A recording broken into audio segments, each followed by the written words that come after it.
মহিলা নিরাপত্তা করে চিৎকার করলেও প্রকৃত অর্থে মহিলারা কেন নিরাপদে থাকছে না, এটা রাজ্য সরকারকে একটু ভাবতে হবে। এমন দৃষ্টান্তমূলক শাস্তি দিক যাতে আগামী দিনে কারো বাড়ির মহিলাদেরকে কেউ না কোন নজরে দেখে। আমি চাইব রাজ্য সরকারের কাছে যে দৃষ্টান্তমূলক শাস্তি দেওয়া, একটাও না ছাড় পায়। আর ওই প্রশাসন আর যে ওকে নিয়ে কেড়ে এক প্রকার ছাড়িয়ে নিয়ে চলে গেল, তার বিরুদ্ধে কঠোর ব্যবস্থা নিয়ে জিরো টলারেন্স হোক। রাজ্যের মানুষ, বারাইপুরের মানুষ সরকারের পাশে থাকবে। ক্ষেত্রে জনরোষ যেটা তৈরি হয়েছে কখন হয়েছে, যখন সাধারণ মানুষ ওদেরকে খুঁজে পুলিশের হাতে তুলে দিল, তারপরে যখন পুলিশের হেফাজত থেকে যখন ছাড়িয়ে নিয়ে চলে যাচ্ছে, ফলে জনরোষ তৈরি হয়েছে। এটা এই পর্যায়ে আসতোই না যদি পুলিশ অ্যাক্টিভ হতো।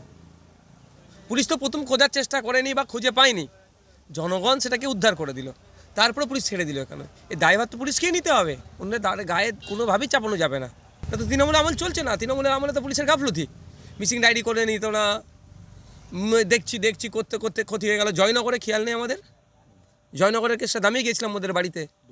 হ্যাঁ, কি হয়েছিল সেখানে বাচ্চা মেয়েটির সাথে, থানায় এসে বলার পরেও দেখছি হ্যান ত্যান করতে করতে মেয়েটি আজকে হলো। এটাও দেখুন, সেই তৃণমূলী আমলে পুলিশ যে অবস্থা ছিল এখনই কেন ওই অবস্থা থাকবে? সরকার পরিবর্তন হয়েছে।